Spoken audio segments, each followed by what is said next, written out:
that rarely ever happens. Ultimately upends the goal of creating a meritocratic system with compassion to the poor and the middle and working class. The ayuda mentality is a contentious topic, of course. On one hand, it is a great way to funnel to the poor the money earned directly from social welfare programs instead of giving tax breaks to the rich, corporation, and conglomerates.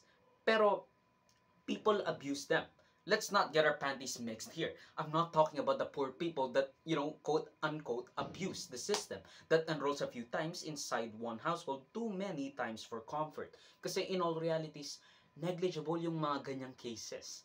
Ayaw kong awayin ang aking kapwa, middle, lower, and poor. The fact of the matter is, the people that benefits greater than the sum of the parts they gave was the people in power that gave those ayuda out of quote the kindness of their hearts, when in reality may kapalit kasi utang na loob culture tayo.